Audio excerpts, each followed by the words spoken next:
ये धरती आकाश और तारागण जब मैं देखता हूँ तो मनुष्य क्या है जो तू उसका स्मरण रखे और आदमी क्या है जो तू उसकी सुधि ले।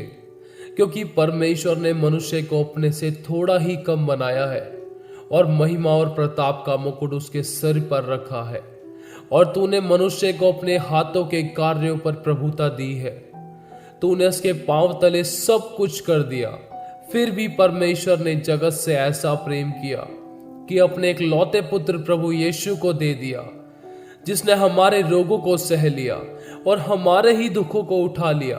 तो अभी हमने उस परमेश्वर का मारा कूटा और दुर्दशा में पड़ा हुआ समझा, परंतु वह हमारे ही अपराधों के कारण घायल किया गया और वह हमारे ही अधर्म के कामों के कारण कुचला गया। हमारी ही शांति के लिए उस पर ताड़ना पड़ी कि उसके कोड़े खाने से हम लोग चंगे हो जाएं। हम तो सब के सब भेड़ों के समान भटक गए थे। हम में से हर एक ने अपना अपना मार्ग लिया और यहोवा ने हम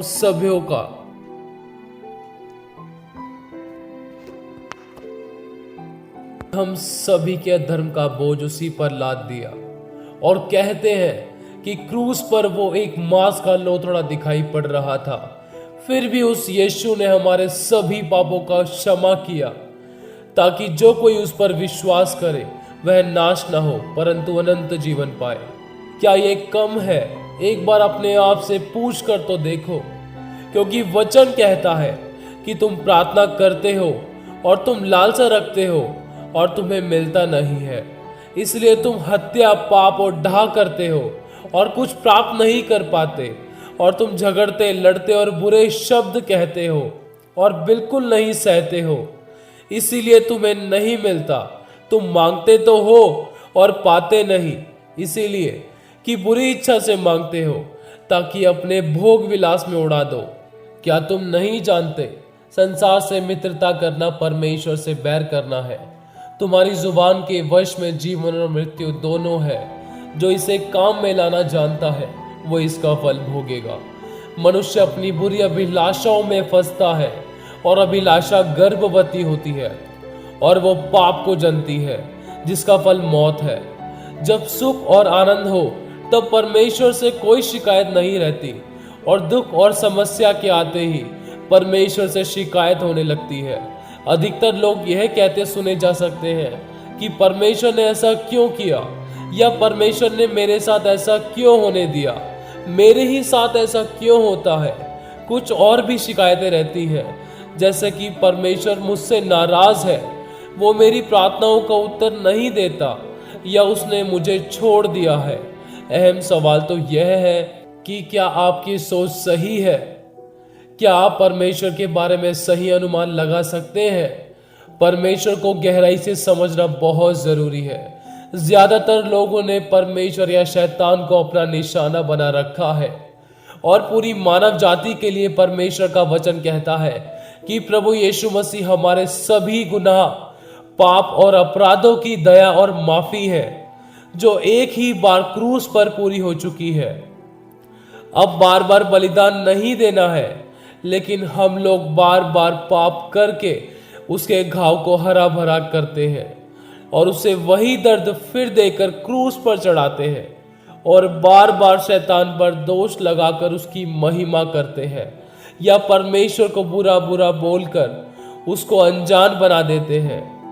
एक तरफ है परमेश्वर और दूसरी तरफ है शैतान, और बीच में है मनुष्य, जिसमें मनुष्य वचन के नाज्ञाकारिता और पाप के कारण अपनी बुराई करता और परमेश्वर की निंदा करता, जिसमें यीशु रोता है और शैतान हंसता है, क्योंकि मनुष्य हमेशा बुरी और दिल दुखाने की बातें करता।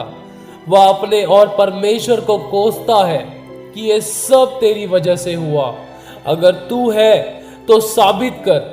बार बार परमेश्वर की परीक्षा करते हैं, और कोई कोई तो अपने आप को कहते हैं कि प्रभु मैं मिट्टी हूँ, पापी और तेरा गुनहगार हूँ। अपने आप को मैं माफ नहीं कर सकता। मैंने तेरा दिल दुखाया है। मैंने वो सब किया जो तेरी दृष्टि में बुरा था। पश्चाताप करते करते हम परमेश्वर को अपने से छोटा बना देते हैं।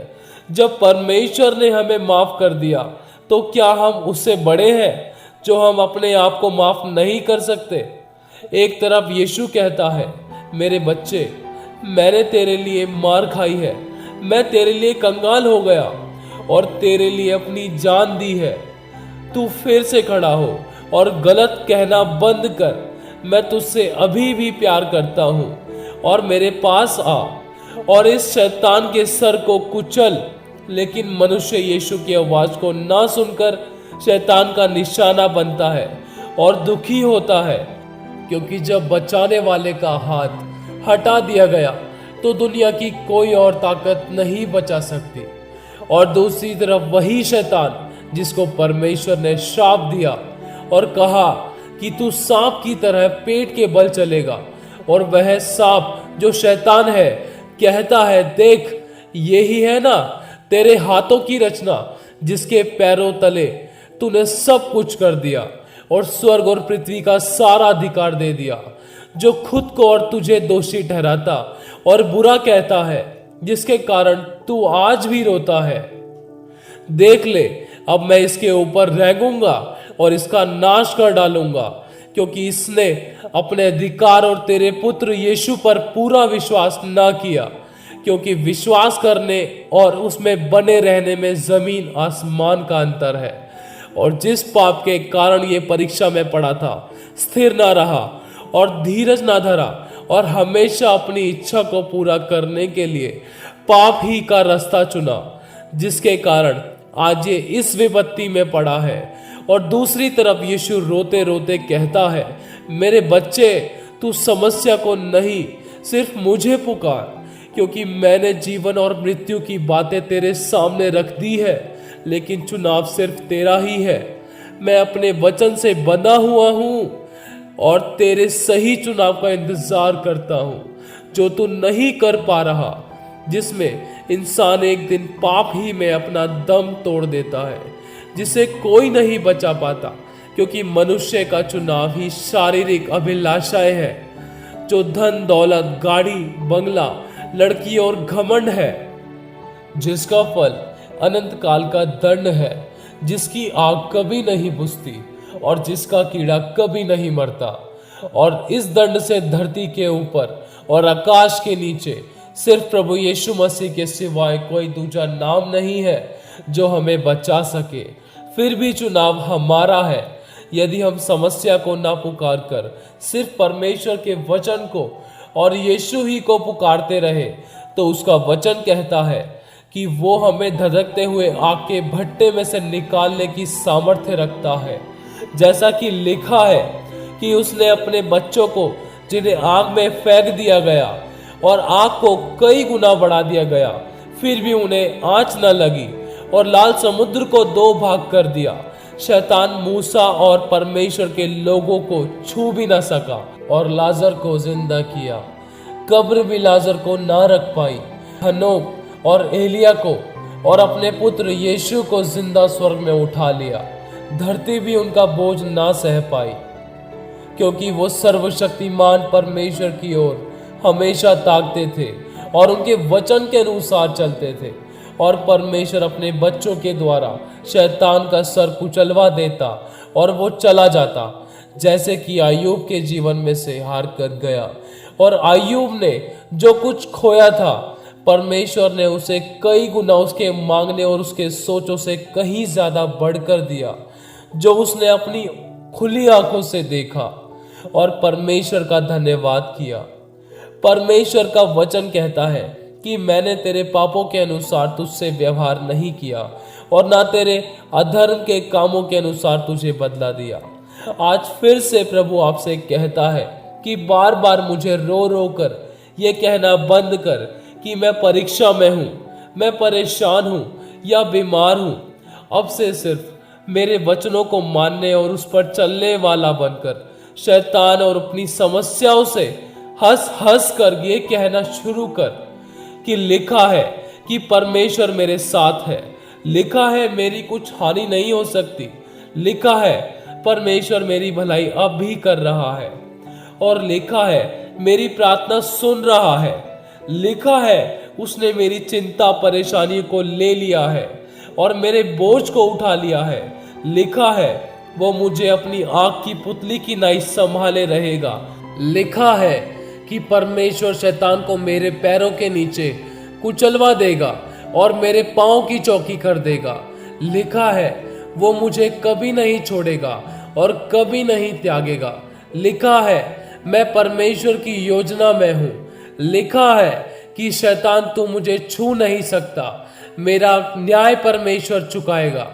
लिखा है कि परमेश्वर खुद मेरी ओर से लड़ेगा और मुझे फिर से संभाल लेगा और आशीष देगा। लिखा है कि मेरी आत्मा, प्राण और देह और जो कुछ मेरा है वो सब कुछ मेरे परमेश्वर की सुरक्षा में है। दाऊद कहता है कि मैंने तो घबरा कर कहा था कि मैं यहोवा परमेश्वर की दृष्टि से दूर हो गया हूँ, तो अभी जब मैंने दुहाई दी तब तूने मेरी सुन ली, मेरा गिड़गिड़ाना सुन लिया। हम भी बहुत बार या तो अपने परमेश्वर के बारे में कोई ना कोई धारणा बना लेते हैं। आप परमेश्वर के बारे में जो सोच रहे हैं जरूरी नहीं है कि वो सही हो। परमेश्वर कोई इंसान नहीं है जिसके बारे में हम कोई धारणा बना सके। आपके सोचने से वो वैसा नहीं हो जाता। अगर आपके पास थोड़ा सा समय है तो हमारे दोनों चैनलों को सब्सक्राइब करें और भविष्य में परमेश्वर के वचन सुनते रहें और हमसे जुड़े रहें। और आप प्रार्थना के लिए नीचे डिस्क्रिप्शन में दिए गए नंबर पर भी कॉल कर सकते हैं।